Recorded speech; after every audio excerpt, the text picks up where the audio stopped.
안녕하십니까. 안녕하십니까. 어떻게 돼가는 겁니까? 레리킹 라이브, 레리킴 라이브에서 이 첫 질문이 어떻게 돼가는 겁니까? 아니 도대체 좀 솔직하게 오늘은 얘기하죠. 네네. 네. 뭐 그동안에 우리가 애둘러 다니는 길도 많이 있었고 그런데 네네. 이제 이 시점에는 다 꿰벗고 얘기를 할 시점이 온 것이 아닌가라는 생각이 들어요.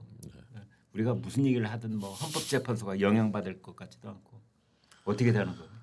이렇게 그 고도의 유도 질문에 이제 넘어가면은 저는 이제 정치 생명이 이제 끝날 수도 있는 그런. 저는 유도 미사일을 쏜 적이 없습니다. 그러니까 그 헌재 그거 말씀하시는 거죠? 네. 제 주변에서 이제 그 듣는 얘기는 8 정도는 인용 가능성이 높지 않냐라는 말씀을 하시는 분이 8 정도 되고 2 정도는 5대3 가능성이 있다라고 말씀하시는 분들이 있고. 처음에 8이라고 그래서 깜짝 놀랐어요. 뭐예요? 헌법재판관이 지금 8명이기 때문에. 네. 그게 아니고 일반 여론이 네. 8대2 정도로 나뉘어 있는데. 네. 그 일반 여론이 아니라 제가 듣는 분들. 듣는 분들. 예, 제가 얘기 들은 분들이 네. 80% 정도는 이제 인용될 가능성이 높지 않냐 그렇게 말씀들을 하시고 네. 20% 정도는 5대3으로 기각될 가능성이 있다 그렇게 말씀들을 하시고. 네. 그렇습니다. 근데 55대 45 정도 이제 나오지 않습니까 지금? 근데 그게 네. 좀 안 좋게 자꾸 변해가더라고요. 근데 오늘 나온 그 KSOI 예. 한국 사회 여론 연구소 네. 거기에서는 55대 40으로 나왔습니다. 오늘도 오늘 나온 네네네. 것도. 미처 체크를 제가 못했습니다. KSOI는 뭐 어떤 뭐 성향이 있는 곳이 아닌 걸로, 네네네. 뭐 우파 성향이 아닌 걸로 알고 있는데 그렇게 나왔고. 그러면은 5대4 정도가 계속 유지가 되고 있다 이렇게 보실 수도 있겠군요. 그러니까 전체적으로 큰 트렌드로 보면 이제 저는 이제 그렇다고 보고. 네. 그래서 이제 헌법과 법률을 위반했느냐라는 부분에서는 네. 그것은 위반한 그 소지가 많다라고 이제 보여지는데. 네. 전 국민이 뽑은 대통령을 파면할 정도의 중대한 그 위반이냐에 네. 대해서는 저는 그것이 이제 국민들의 여론이 거기에 반영될 가능성이 높고 예. 또 반영이 사실 되는 게 맞다고 보는 것이 네. 우리나라 국민들은 굉장히 그 정부와 지혜 수준이 높은 분들이고 네. 그런 분들이 판단하는 전체 여론이 그렇다면 그것이 헌법재판관들에게도 거의 비슷한 비율로 반영이 되는 것이 저는 합당하지 않은가라고 생각을 하는데. 네. 그러면 8명을 5대4로 나누면 몇 대 몇 명이 되는 겁니까? 그러니까 뭐 인색하게 잡아도 5대3 정도. 5대3은 충분히 되는 것이다. 되는 그대로만 것이죠. 적용이 된다면. 네. 네. 근데 이제 평의가 아마 뭐 연휴 기간 동안에 각자 법리 쟁점들 정리하고서 본격적인 평의가 들어간 것은 어제부터라고 하지 않습니까? 네. 화요일, 수요일 아마 이틀째일 텐데. 연휴 기간 동안에 재판관들은 다 노나요, 그냥? 집에서 열심히 공부하셨다고 합니다. 집에서 열심히 공부할 누가 봤나요? 설마 놀기는 하지 않았겠죠. 그렇죠. 저는 그리라고 보는데. 큰 무게의 이제 그 돌덩어리 같은 그런 짓눌렸을 거라고 저는 생각하고요. 네네. 문화일보 허민 기자의 그 최근 그 칼럼을 보면 네. 박근혜 대통령 탄핵 당시에 한 헌법재판관이 네. 후일에 그 허민 기자에게 털어놓기를 예. 만약에 내가 여기서 그러니까 반대하면 네. 그러니까 기각 그 의견을 내면 촛불에 타 죽을 수 있겠다라는 그런 그 공포를 느꼈다. 네. 그렇게 이제 토로를 했다고 합니다. 네. 그러니까 그때도 사실 그렇게 생각한 분이 있었다는 거죠. 네. 기각할 의견을 낼 만한 분이 있었다는 거죠. 노무현 대통령 때는 5대3, 6대3이었거든요. 네. 6대3으로 3명은 이 탄핵돼야 된다라는 의견을 냈었던 것이거든요. 네. 저는 그래서 이번에도 그 정도의 중대한가, 파면에 이를 정도 중대한가에 대해서는 의견이 엇갈릴 가능성이 충분히 있다. 그래서 충분히 토론이 되고 눈치 보지 말고 각자의 양심대로 의견을 개진하고 그렇게 해서 결과가 나왔으면 좋겠다. 그래야 그래도 국민들이 받아들이실 수 있지 않을까. 희망 고문 뇌피셜 아니죠? 예, 아닙니다. 네. 객관적으로 저는 그렇게 봅니다.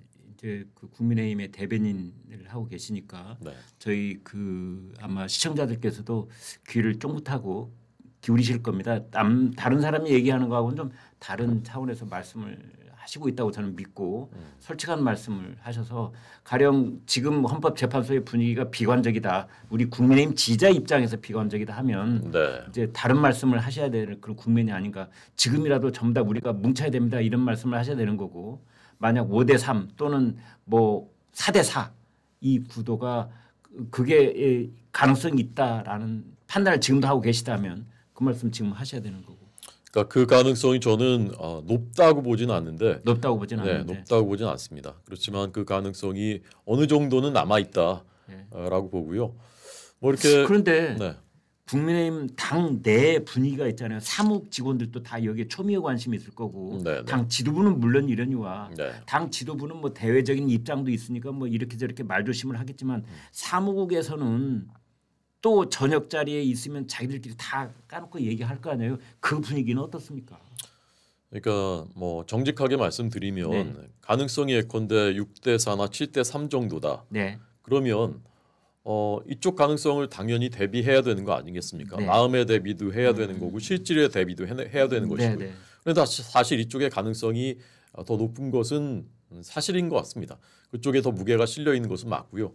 그러니까 당연히 이쪽에 대해서도 생각도 해보고 뭐 준비도 할 수 있는 준비는 해야 되고 네. 그런 것이 이제 분위기죠. 그렇지만 그렇다고 해서 이것이 분명하다, 이쪽 가능성은 없다 그렇게 판단할 단계는 아직 아니다. 그리고 사실은 이제 사람 마음속을 내 마음속도 잘 모르는데 네. 헌법재판관 하긴 8명의 그렇습니다. 마음속을 네, 어떻게 그걸 알겠으며. 예단할 일은 절대 아니죠. 네네. 근데 제가 그냥 느끼기에 호준석 대변인께서 지난 몇 주 동안 말씀이 조금씩 변화가 있으신데 네. 아마 본인도 인정하실 거예요.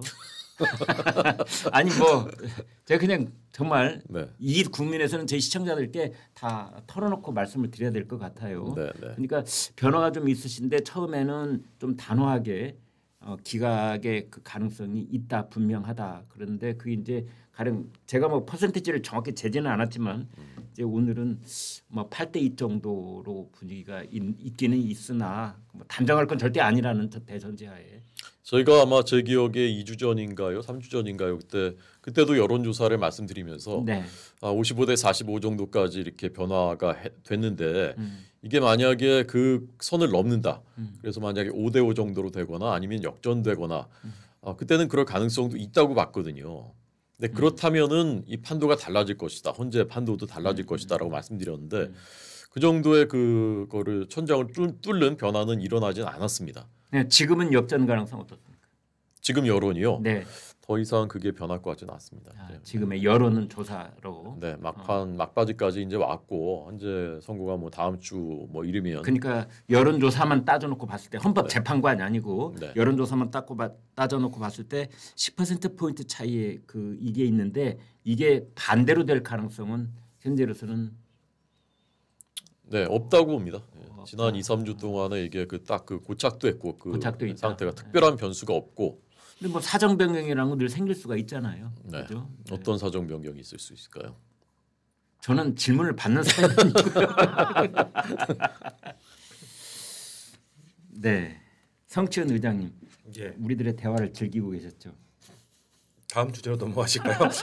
예. 아니 지난주에 예. 갑자기 신상 발언을 하셔가지고 제 마음을 아프게 하셨어요. 아닙니다. 네. 네. 성치은 의장님 어떻게 돼가는 겁니까? 뭐 어떤 거 말씀하시죠?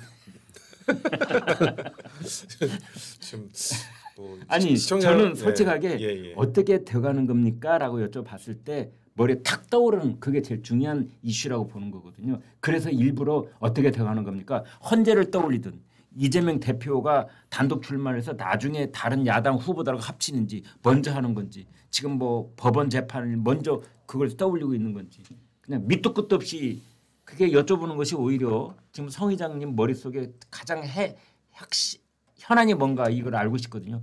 어떻게 돼가는 겁니까? 잠시 일단 시청자분들은 귀를 막으셔야 될 것 같다. 예, 아니면 클립으로 보신 분들은 뒤로 가기를 누르시면 되지 않을까 싶은데 저는 저의 입장은 변화가 없습니다. 예, 저 지난 방송에서 말씀 계속 드렸던 것처럼 저는 8대 0이 나올 거라고 보고 있기 때문에 네. 그 흐름의 변화는 크게 있지 않았다. 뭐 지난주 방송하고 일주일 동안 크게 있지 않았다. 지금 여론조사 말씀 많이 하시는데 네.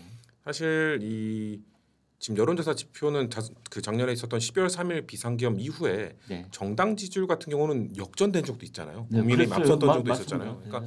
지금 이미 비상계엄과 이 탄핵 절차, 이 탄핵 심판 진행 과정에 넘어서서 이제 진영 간 대결로 이미 저는 치환됐다고 보거든요. 네. 그러니까 지금 탄핵에 반대한다고 응답하시는 분들도 그냥 정말 탄핵이 반대 뭔가 안 될 것 같아서 이런 내용보다도 그런 희망을 담고 네. 그리고 좀 민주당에 대한 미움, 민주당은 절대 안 되지. 그런 좀 진영 간 대결로의 이 여론조사 수치라고 좀 보기 때문에 네. 뭔가 그 수치가 정말 헌법재판소에서 물론 중대함의 정도를 여론으로 어느 정도 여론지표도 보긴 하니까 근데 그걸로 반영하기에는 이미 너무 대한민국 정치가 너무 양극화되면서 진영 간 대결로 넘어왔고 그게 반영되는 거라고 보기 때문에 그렇게 큰 영향을 주진 않을 거라고 봅니다. 그렇다면은 이제 성 의장님이 보시기에 그 보수 진영 또는 윤석열 대통령의 그 지지자분들도 사실은 가능성을 믿지는 않지만 셀프 희망 고문을 하고 있는 것이다 이렇게 보시는 거예요? 다 똑같진 않겠죠. 정말 이거는 반대하는 분들 당연히 있을 거고 네. 그 안에는 희망을 담는 분도 있을 거고 그 안에는 아예 어려워 보이지만 그래도 나는 반대 의견을 내줄 거야. 그게 뭔가 보수 진영에 도움이 될 거야라는 그 생각도 갖고 계신 분도 있을 거고 네. 다양한 분들이 계신 거죠. 그러니까 네. 민주당에서도 막 지금 뭐 막 극우 집회다 말씀 뭐 이런 거에 대해서 어떻게 다 그 광장에 나온 사람을 다 극우로 보느냐 뭐 비판하는 거 똑같습니다. 다 나온 분들이 다 극우가 아니죠. 그 중에 일부 선을 넘는 발언들을 하는 분들 그리고 극우적 발언들에 동조하는 분들 이런 분들이 그런 거지. 나온 다양한 생각들을 가진 분들이 지금 광장으로 나오고 있는 거잖아요. 찬성 집회든 반대 집회든 마찬가지입니다. 그런 것처럼 저는 여론조사 지표도 마찬가지로 봐요. 보수 지지층 안에서도 다양한 생각들을 지금 갖고 계신 것 같고 그것들이 그냥 복합적으로 통합적으로 지금 나타나는 거죠. 일단 그분들은 제 입으로 참 민주당이 싫은 겁니다. 그런 것들이 좀 나타나고 있는 지표가 아닌가 좀 그렇게 봅니다. 오늘이 3월 5일인데요. 그렇다면은 지난 그 닷새 전에 3월 1일 날 있었던 그 전국적인 그 이제 보수 단결을 그 이제 꿈꿨던 그 집회가 있었잖아요. 그래서 사실은 토요일 집회로서는 이제 가장 많은 인원이 서울에서도 뭐 광화문, 여의도, 뭐 저기 헌법재판소 또 각 대학에서도 있었고 이제 지방을 쭉 찍고 올라왔지 않습니까? 그래서 사실은 3월 1일 집회가 뭔가 큰 터닝 포인트가 될 것이다라는 얘기들을 하고 그랬었는데요. 성 의장님이 보시기에는 터닝 포인트가 되지 않았다 이렇게 보시는 겁니까? 저는 그렇게 생각합니다. 왜냐하면 그 정도 광장의 열기는 이미 그때 대구역 집회였나요? 네. 그때 엄청 많이 모였을 때 저는 그 정도로 이미 보수 지지층의 결집과 뭔가 이런 열망이라고 할까요? 그런 것들은 이미 그때 드러났고 동대구역과 광주 금남로에서 이미 어떤 절정을 찍은 것이다. 뭐 그쵸 왠지 뭔가 숫자로 이야기하기에는 뭔가 광화문에 모인 게 이번에 숫자가 아니라 그러니까 그 어떤 다른 의미에서 열망이 뭔가 사람들이 다 놀랬던 건 동대구 집회였잖아요. 네. 동대구역 집회 광주는 뭔가 상징성 때문에 논란도 많았고 그런 것 때문에 그런 거였고 동대구역에 많이 모였던 그 인원에 사실 이슈가 좀 많이 됐던 거고 근데 전 이렇게 나오시는 분들이 결국 불안감을 갖고 계시는 분들도 많을 거라고 보고 왜냐하면 작년에 12월 생각을 해보면 그때는 탄핵소추안 통과되기 전에 탄핵소추안 통과돼야 된다고 하면서 탄핵에 찬성하는 분들의 집회가 국회 앞에서 규모가 훨씬 더 컸었죠. 그때는 그분들은 불안했죠. 아 국민의힘이 탄핵소추에 반대하는구나. 그래서 이건 통과가 안 될 수도 있겠구나. 그런 생각 때문에 불안감에 많이 나오셨었는데 이제는 그 이후에는 이 변론기일이나 이런 걸로 봤을 때 제가 봤을 때 변론기일을 보면은 윤석열 대통령에게 그렇게 유리한 변론기일의 내용이 아니었다고 봐요. 그렇기 때문에 그런 불안감들을 갖고 나오신 분들이 많았기 때문에 그렇기 때문에 뭔가 열망이 이렇게 생긴 것이지. 그리고 전 거기 나와서 뭐 저희 뒤에 오늘 뒤에 나오시는 분 네. 그분의 그런 전환길 강사님의 발언 이런 것들이 보수 지지층을 아주 결집시키고 하는 효과는 있었지만 지금 뭐 갤럽 지표나 이런 데로 보면은 중도층의 지표는 이제 국민의힘에서 조금씩 멀어지고 있거든요. 네. 그런 역효과도 분명히 발생을 했기 때문에 중도의 그 확장성이 그렇죠. 플러스가 아니라 오히려 살짝쿵 마이너스적 요소도 보수는 있지 더 않았는지. 단단하게 뭉쳤지만 중도층은 사실 탄핵에 찬성할지 반대할지 고민하고 계시던 분들이 탄핵 찬성으로 돌아선 지표들이 점점 갤럽에서 나타나고 있기 때문에 제가 전환길 강사님 오시면은 성춘 의장이 얘기했다고 해서 그대로 한번 내가 바로 물어보겠습니다. 네, 자 그래서 네네네. 저희 시청자분들께서 지금 이 방송을 보고 계시면서 저는 저희 시청자분들이 제일 중요하거든요. 네, 사실은 탄핵만큼 중요합니다. 우리 시청자분들께서 마음을 추스르시고 마음을 이제 어디다 두셔야 될지를 이제 저희가 말씀을 드리는 것이 좋다라는 생각이 들고 물론 뭐가 결판 났다는 뜻은 절대 아닌데요. 네네. 그래서 이제 지금 우리 시청자들께서 도대체 마음자리를 어디다 두셔야 된다고 생각합니다. 대표님 어떻게 하셔야 돼요? 가령 이 방송을 보시면서 네. 뭐 낙담하시거나 이러면 절대 안 되잖아요.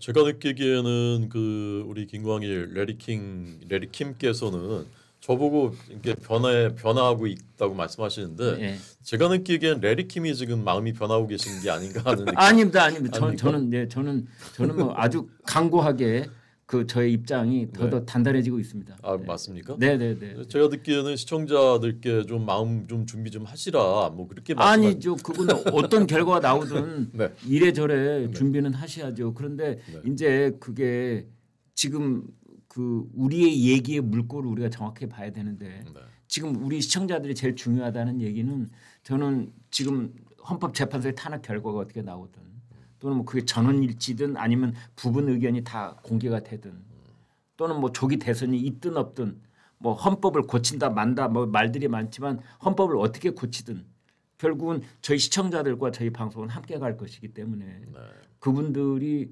생업에서 보람을 찾으시고 그다음에 이 정치적으로도 이제 안정과 희망을 가지시고 이게 진짜 중요합니다. 정말로. 네. 제가 보기엔 그렇습니다. 네. 그 저도 토요일 날 시청역에서 내려가지고 네. 여기 조선일보까지 올라오는데 불과 한 5분도 안 걸리지 않습니까? 네. 걸어서 네. 올라올 수가 없었어요. 맞아요. 예. 네. 여기 전진이 안 돼요. 1m도 안 됩니다. 네.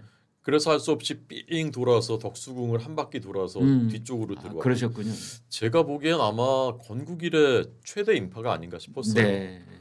왜 모이셨을까 이분들이. 네. 제 느끼기엔 그렇습니다. 헌법재판소에 있는 재판관 8명 중에 우리와 국가관, 민주주의관을 같이 하는 재판관이 네. 3명이나 4명 정도는 있는 것 같은데 그분들이 아까 말씀드린 박근혜 대통령 탄핵 때 촛불에 타 죽을까 봐 걱정이 돼서 자기 소신대로 판결하지 못한 그런 분들이 있었다면 이번에는 그러지 마셔라. 우리가 그러지 않도록 하겠다라는 것을 보여주기 위해서 광장으로 나왔다고 저는 생각합니다. 네. 그러니까 그 재판관들에게 용기를 주고자 하는 측면도 분명히 있는 것이다. 그렇습니다. 네. 자, 그런데 네. 재판관들이 그런 그 어디에도 휘둘리지 않고 내가 법리와 양심대로 판단을 했는데 네. 또 불구하고 그분들도 이것은 인용이 적당하다, 적합하다라고 판단하신다면 그건 받아들여야죠. 그분들 우리와 같은 생각인 분들도 그렇게 판단하신다면 받아들여야 되는 거고요. 네. 자 그러면 이제 우리 지지자들이 마음을 어디에 도대체 두셔야 되느냐, 그 어마어마한 에너지가 어디로 가야 되느냐, 그것은 명백하지 않습니까? 지금 체제 전쟁을 하는 중입니다. 제가 볼 때는 이 지금의 국면은 체제 전쟁이라는 시각에서만 이해가 가능한 겁니다. 비상계엄을 맞다 잘했다 아니면 틀렸다 이 관점으로 보면은 이해가 안 되는 게 너무 많아요. 그러면 그다음 체제 전쟁의 2라운드는 대선이죠. 네. 대통령 선거가 될 것이고 거기에서 어떻게든 이겨야죠. 그래서 우리 체제를 지켜야죠. 그래서 우리가 제2의 홍콩이 되는 것을 막아야죠. 홍콩이 돼서 중국 정부가 지배하는 그 체제를 아이들에게 물려준 홍콩 시민들의 마음이 어떻겠습니까? 그래서는 안 된다는 거 아니겠습니까? 오늘 아침에 조선일보 보니까 말이죠. 2030 세대가 이제 많이 보수화되어 있는 경향이 과학적인 지표로 다 나오고 있던데 그 중에서 그 한 학생이 그런 말을 하더라고요. 홍콩이 넘어가는 걸 보고 자기는 정말 위협을 느꼈다 이런 말을 하더라고요. 저는 그렇게도의 가능성이 상당히 있다고 보여지고요. 네. 지난주에 문재인 전 대통령이 정말 뜬금없이 갑자기 등판하셔가지고 뭐라고 했죠? 노골적인 일방적인 협중 그거는 안 된다라는 말씀을 하는 걸 보면서 저분이 어떤 배경에서 어떤 이유와 동기에서 갑자기 저 얘기를 했을까? 저 얘기를 하면은 욕을 많이 먹을 것이라는 것을 아실 텐데 또 불구하고 그렇게 노골적으로 하는 걸 보면서 거대한 뭔가가 움직이고 있는 것은 아닌가 지금. 네. 그래서 거대한 무엇이 움직이고 있다는 건 무슨 말이죠? 친중 세력 보이지 않는 손 이런 제가 것도 있다. 그런 뜻입니다. 2주 전에도 말씀드렸듯이 미 국무부의 보고서에 중국 정부는 전 세계에서 여론 조작을 위해서 수조 원을 매년 쓰고 있다라는 것이 미국 정부 국무부 보고서에 나와 있는 것이고요. 저는 그런 것이 동방명주 사건도 있었습니다. 네. 그 식당에 비밀 맞습니다. 경찰 중국이 네. 운영하고 있었다. 한동안 시끄러웠었죠. 그것 네, 때문에. 그렇습니다. 네. 저는 뭐 어떤 식으로건 직간접적으로 그런 그 세력들이 움직이고 있을 가능성이 충분히 개연성이 있다라고 네. 생각하고요. 우리는 그 영향을 받고 있을 것이다. 네, 네, 그렇습니다.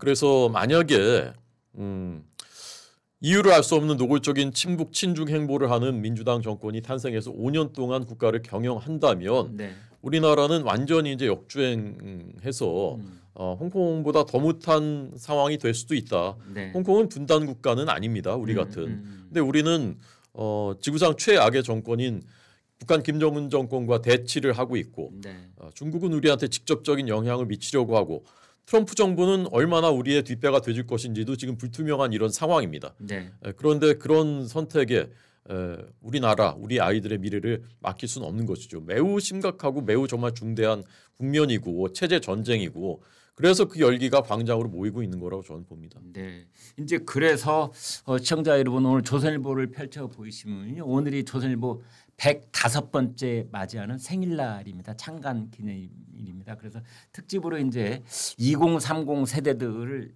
이제 포커스를 거기 딱 들이민 그런 기획 특집을 실었는데요. 그래서 보니까 2030들이 우리나라에서 그 어떤 보수적 그 우파 진영이 속하는 그런 정치 철학을 공유하는 경우가 그들의 아버지 세대인 86세대보다 훨씬 강하다.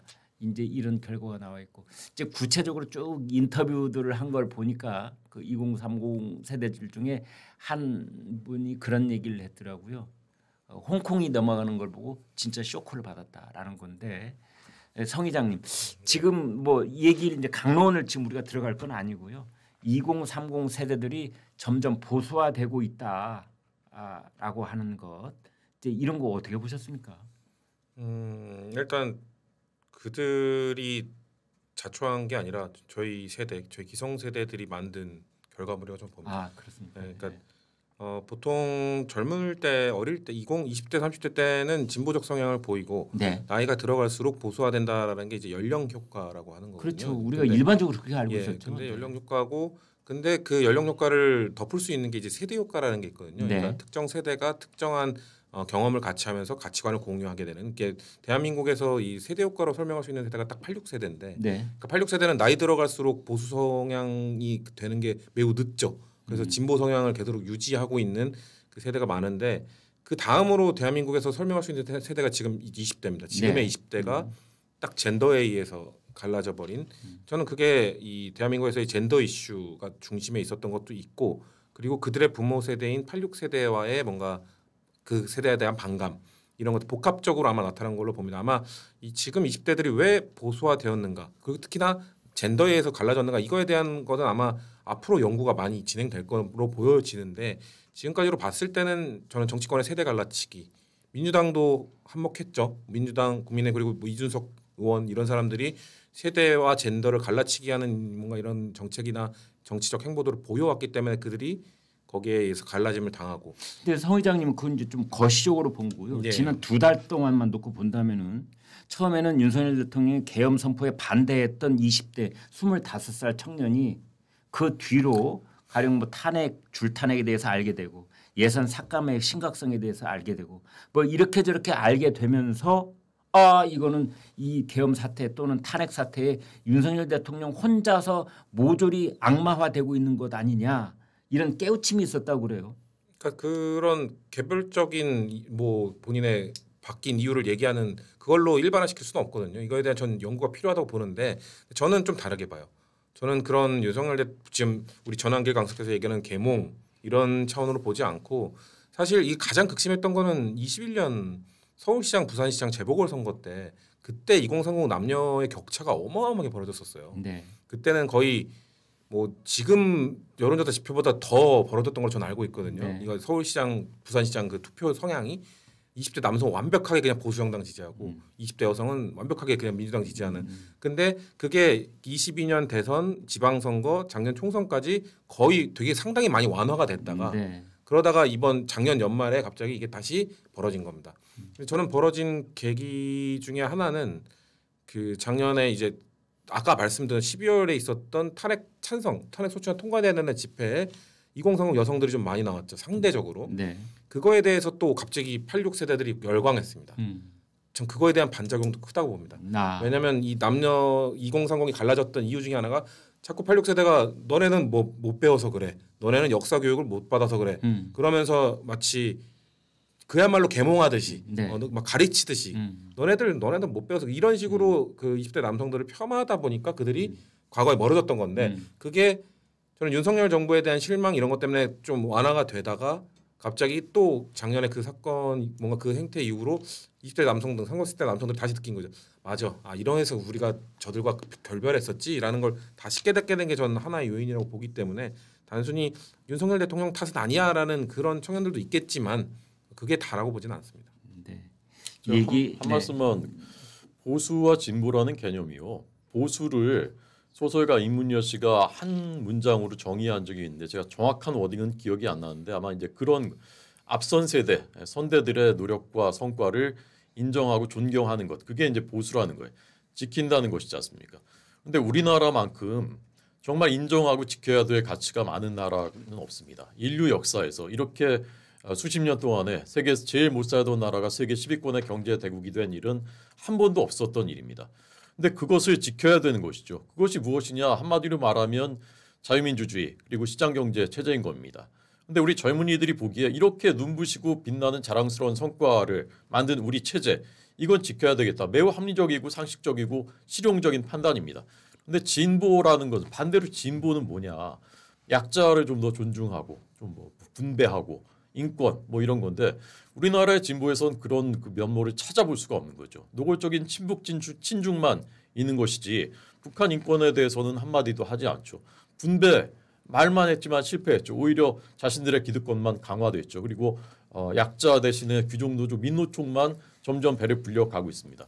그러니까 젊은이들이 그런 판단을 하는 것은 매우 상식적이고 매우 글로벌하고 매우 합리적인 것이에요. 그러니까 성 의장님은 젠더 문제가 가장 핵심적인 요인 중에 하나였다라면서 이제 2021년에 있었던 서울 부산 보궐선거 때부터 그 현상을 현장에서 목격을 하셨다는 이제 증언이시고 네. 그다음에 이제 우리 대변인께서 보시기에는 그것뿐만이 아닌 것이다라고 보시는 거죠. 젠더 문제는 전 이제 그 서브 이슈라고 봅니다. 서브 이슈다. 그래서 지금 2030들 중에도 남녀 간에 좀 차이가 나지 않습니까? 네. 저는 앞으로 이제 큰 흐름으로 보면은 여기도 이제 큰 흐름에서는 제가 아까 말씀드린 그런 이제 보수의 가치를 중시하는 방향으로 나아갈 것이고 그 안에서 그 아래에서 이제 이 갈래가 있는 것인데 그것은 이제 앞으로 또 우리가 해결해야 될 이슈 문제인 것이죠.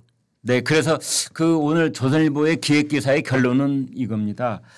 우리나라 현대 정치사에서 이른바 86세대 이후에 처음으로 유의미한 그런 정치 세력화된 집단의 그 2030의 그 보수 의견을 가진 그런 젊은이들의 부상 이것을 주목하는 것이 결론이었습니다. 오늘 여러분 어제부터 오늘까지 근데 사실은 가장 화제가 된 것 중에 하나는 나경원 의원이 얘기하는 거였어요. 나경원 의원 국민의힘의 원내대표 하셨죠, 나경원 의원. 네. 지금 5선이십니까? 네. 아무튼 이제 저 동작의 그 나경원 의원 그리고 뭐 당 대표가 있을 때마다 항상 거론이 되시고 또 유력한 잠룡으로 우리가 또 꼽아드려야 마땅한 그런 분이신데 그 나경원 의원이 헌법재판관들 전원일치 탄핵 인용 조율 중이다는 충격적 소문 그러면서 8대 0이라는 표현까지도 또 나왔습니다. 충격적인 소문 최근 들려오는 충격 소식 전원일치 의견 조율이라는 미명 아래 사실상 강요하고 있다. 뭐 이런 민주주의 근간을 흔드는 위험한 행위이다. 전원일치의 조작극이 벌어지고 있다. 헌법 정신에 대한 심각한 훼손이다. 국민에 대한 모독이다. 8년 전 그러니까 박근혜 전 대통령 때 그때 소수 의견 3분이 있었음에도 불구하고 설득 과정 끝에 8대 0 전원일치 의견으로 내놨던 그때의 과오를 또다시 반복해서는 안 된다. 이제 이런 페이스북 글을 어제 올려서 그게 시끌시끌했는데 석간신문 문화일보 방금 나온 신문인데요. 헌재의 고위 관계자가 이렇게 말했습니다. 전원일치 필수 아니다. 윤 탄핵 심판 선고 전원일치 필수 아니다. 이렇게 얘기를 했는데 성 회장님 진실은 어디에 있는 겁니까? 제가 알고 있나요? 뭐 알 수 없죠. 그러니까 네. 저는 그런 건 있는 것 같아요. 그러니까 헌재가 그러니까 헌법재판관들이 이 국론 분열을 최대한 최소화시키기 위해 네. 뭐 만장일치를 추구한다라는 건 뭐 알려진 사실이고, 네. 근데 만장일치를 추구하다가도 그거 결국 평의를 통해서 하는 거 아닙니까? 자 다수결로 우리가 5대3으로 아니면 6대 몇으로 이겼으니까 너네 다 따라와 이건 아니잖아요. 네. 결국 평의를 통해서 설득하는 과정이 있는 건데 소수의 의견을 갖고 있는 분들이 설득 안 되면은 만장일치로 공개 안 하겠죠. 네. 그분들이 끝까지 우리 소수 의견 남겨달라라고 주장을 하겠죠. 네. 그렇기 때문에 그런 그 헌재에서 거기 관계자가 말한 거는 저는 그런 원론적인 원칙적인 얘기 그분들이 끝까지 거부한다면 얘기할 수 있다. 저는 요즘 분위기가 오히려 아까 그 박근혜 대통령 때 그 반대를 하면 촛불에 뭐 네, 타 죽을 수 있다라는 게 저는 지금 오히려 지금 몇 분이 될지 모르겠는데 혹시나 반대 의견을 갖고 계신 분들이 내가 반대 의견을 소수 의견이 좀 갖고 있지만 만장일치에 동의했다가 내가 촛불에 타 죽을 수도 있겠다라는 생각까지 하실 수 있을 것 같아요. 거꾸로. 네. 그렇기 때문에 오히려 뭐 그게 뭐 몇 분이 됐든 만약에 뭐 지금 8분이니까 뭐 6대2다, 뭐 네. 7대2다 그러면 그 두 분은 본인의 뭐 안위를 위해 나는 반대 의견 꼭 남겨달라고 할 것 같아요. 그러니까 오히려 전원일치라는 그런 프레임 속으로 자신을 집어넣기보다는 네네네. 거의 튀어나오려고 할 네, 것이다. 오히려 그게 본인 그리고 지금 오히려 이렇게 좀 양쪽 다 과열되어 있는 이 분위기 속에서 네. 차라리 우리가 명확하게 의견을 내는 게 오히려 이 국론 분열 상태를 오히려 더 크게 안 하는 걸 수도 있다. 오히려 만장일치를 해버리면 이 한쪽은 더 커질 수 있기 때문에 이미 다 국민들이 알 것 다 알고 있는데 그러니까 어차피 그러니까 소수 의견이라도 그냥 우리 내자라는 의견을 전 내실 거라고 봐요. 네. 그렇기 때문에 만약에 그걸 국민들에게 눈 가리고 아웅하는 식으로 우리 전원일치예요 해본들 그게 전원일치가 되겠느냐. 그렇기 때문에 저는 네. 오히려 그래서 만약에 8대0 나면 진짜 8대0의 가능성이 있고 네. 아니면 그냥 숫자가 그냥 오롯이 본인들이 생각하는 만큼 나오지 않을까 저는 그렇게 그러니까 생각해요. 설득하고 설득당하는 일은 우리가 지금 분석하는 것만큼 이루어지지 않을 것이다. 시도는 하겠죠. 시도는 할 것이다. 이전에 있었으니까 시도는 하겠지만 누가 누구를 설득하는 겁니까? 다수가 소수를 설득하겠죠. 소수는 다수 설득할 수 없습니까?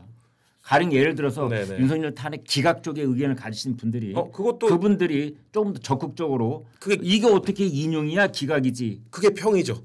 그게 평의를 통해서 네. 그게 어떻게 인용이냐 기각이지라고 말씀하시는 분들 그렇게 주장하시겠죠. 네. 그러다가 이제 아마도 헌법재판관 한 명 한 명이 다 각자의 생각이 강하신 분들이기 때문에 정말 나는 모르겠다라고 하신 분들이 있으면 모르겠으나 이미 입장을 한쪽으로 정하신 분들은 상대방에 의해서 설득되기 상당히 힘들 거라고 봅니다. 그런데 말이죠. 네. 성 회장님 저는 또 하나 궁금한 건 이런 게 있습니다. 지금 그 헌법재판소 재판 연구관들이 한 네네. 5-60명 된다고 그래요. 네네. 그리고 이제 평의를 할 때마다 재판관님들께서 오전 10시부터 평의가 시작하면은 이분들은 뭐 전날 또는 전전날 그리고 그날 아침 7시에 출근해 가지고 다 자료 만들 거 아니에요. 연구관들이 네네. 하는 일 그거 아닙니까? 네. 재판관님 오늘 논의할 내용은 여기 있습니다. 이렇게까지는 하지 않겠죠. 네. 그런데 그분들은 네. 다 분위기 알 거 아니에요. 어느 정도는. 뭐 글쎄요. 그분들이 그 재판관 8명의 평의 분위기까지 다 여기 파악하고 보니까 있을까요? 네. 그 평의를 여는 방은 도감청 방지 장치까지 설치된 회의실에서 평의를 하고 있다고 그러는데 제가 궁금한 건 이런 겁니다. 되게 이 정도 되면은 얘기가 좀 흘러나오잖아요. 제가 이번 헌법재판소는 한 가지는 인정한다고 그랬어요.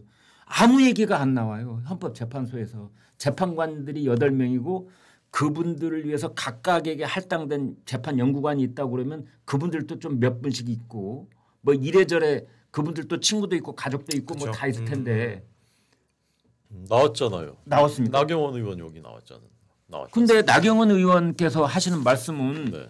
충격적인 소문이라고만 했지 소문에 대해 쭉 한 발짝만 더 들어가서 좀 구체적으로 말씀해 그걸 주는 거 근데 아니에요? 소문이라고 해야지. 내가 네. 누구한테 뭐 믿을 만한 저기 내부 관계자한테 들었습니다. 이렇게는 말 못하죠. 제동 그 헌법재판소 동네가 제동입니까? 제동이죠. 예, 제동에서 들려온 소문이라든지 뭐 한 말씀 여의도의 소문인지 용산의 소문인지 알 수가 없어요. 저는 근데 이 기사 보고 네. 조금 좀 심각한 우려를 저는 사실 했는데요. 나경원 의원의 이 페이스북에 네, 대해서 네, 네. 네. 나경원 의원이 그냥 뇌피셜이나 아니면 뜬구름 잡는 풍문을 듣고서 여기 쓰진 않았을 거라고 물론이죠. 봅니다. 예, 네. 서울 법대 출신이고요. 네. 24기인가 그렇습니다. 네. 연수원 그리고 네. 남편 김재호 판사 21기입니다. 네. 근데 이제 헌법재판관들 중에는 연수원에 비슷한 기수거나 아름아름 있을 수 그렇죠. 있어요. 약간 선배 사실 이제 그 다 법조의 메인스트림들이죠 거의 다. 네, 네. 그렇다면 뭔가 이제 믿을 만한 어떤 그 분위기를 전달 받았기 때문에 이분도 판사 출신이고. 그러니까요. 네. 그러니까 이렇게까지 소상하게 쓴 거죠. 근데 여기에는 이제 강요다, 뭐 조작극 이런 표현까지 나오는데 네. 그 얘기는 뭐냐? 이게 좋은 말로 하면은 서로 설득하는 것일 수 있지만 어떻게 보면은 그 내부에서의 다수가 근데 5명이든 6명이든이 아니 당신들 무슨 소리냐? 이거 천원 일치로 해야지라고 일종의 이제 압박을 하는 것이 아닌가? 그럴 가능성을 우리가 물론 이제 그 상상의 이제 영역입니다만은 네. 엄밀히 말하면 그럴 가능성이 있는 거 아닌가? 그리고 뭔가 얘기를 들었기 때문에 이렇게까지 얘기한 것이 아닌가 하는 그러니까 거죠. 나경원 의원은 이제 그러한 일이 있다는 것을 개연성이 높다고 보고 거기 미리 좀 이렇게 쐐기를 박아 놓으려고 이런 말을 하는 거예요. 개연성 정도가 아니라 이제 이거는 이제 들은 거죠. 뭔가 얘기를 들은 거죠. 네. 충격적인 소문을 들었다라고 하는 것이지 않습니까? 근데 이제 아까 뭐 소수도 다수를 설득할 수 있고 이제 그런 말씀을 하셨는데 네. 제가 그 경험한 지금까지의 사례로 보면 대체로 진보는 자신들이 절대적으로 선이라고 생각하는 독선의 경향이 있습니다. 네. 그래서 항상 그 자신들의 의견을 뭐라 좀 강압적으로 밀어붙이는 것은 진보예요. 어디 네. 가나 사회 어디 가나 그런 비슷한 양상입니다. 너무 일반화하시는 거 아닙니까?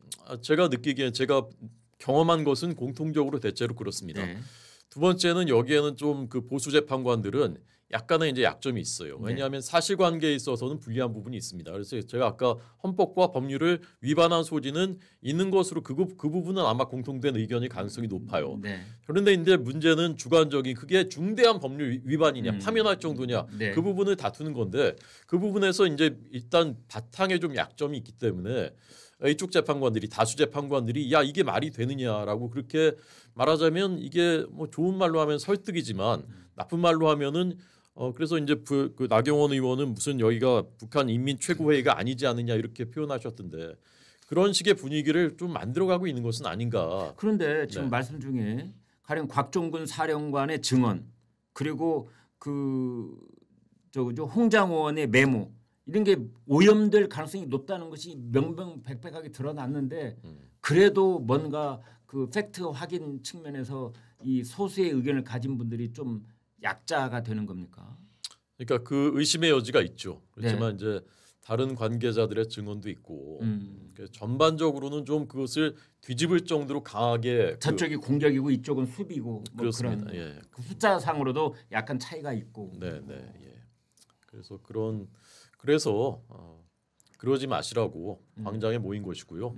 저는 그냥 법리와 양심에 따라서 각자 판단해 달라. 그렇다면 여기 이제 전원일치 필수가 아니다. 이거 뭐 필수 과목 선택 과목도 아니고 표현이 좀 그렇습니다만 이런 말 하는 이유는 뭘까요? 이건 공식 입장이죠. 이건 이게 그냥 원칙인 거고 당연한 얘기고요. 예. 이건 이제 공식 입장으로 내놓는 것이고 내부에서의 평의에서는 그런 분위기가 암묵적으로 또는 뭐 형성이 되고 있는 것이 아닌가. 네. 혹시 그런 것은 아닌가 그런 이제 우려인 것이고 네. 그걸 이제 나경원 의원이 뭔가의 근거를 가지고서 얘기를 하신 것이 어제 그 이 방송에 출연한 전원책 변호사는 첩보를 얻으셨다 하면서 네.